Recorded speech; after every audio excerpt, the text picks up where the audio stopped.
इकडे मुंबई गोवा महामार्गावरील खड्डे बुजवण्याचं काम सध्या सुरू आहे। मात्र हे खड्डे डांबर किंवा सिमेंटने नव्हे तर पेव्हर ब्लॉकने बुजवण्यात येत आहेत। रायगडच्या लोणेरे परिसरातली ही दृश्य आहेत। सार्वजनिक बांधकाम मंत्री रवींद्र चव्हाण यांनी खड्डे बुजवण्यासाठी डेडलाईन दिली होती।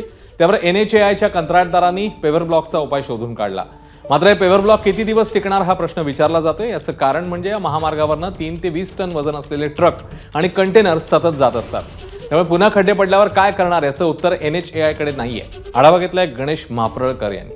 राज्याचे बांधकाम मंत्री रवींद्र चव्हाण यांनी मागील शुक्रवारी सिंधुदुर्ग जिल्ह्यामध्ये कोकणातल्या रखडलेल्या मुंबई गोवा राष्ट्रीय महामार्गाबाबत एक डेडलाईन दिली।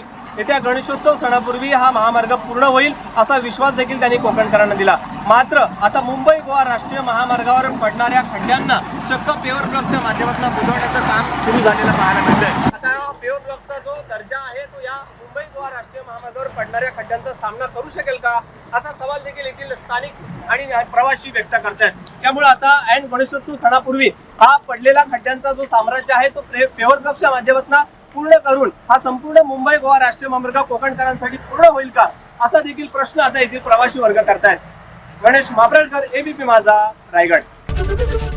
ABP माझा, उघडा डोळे बघा नीट।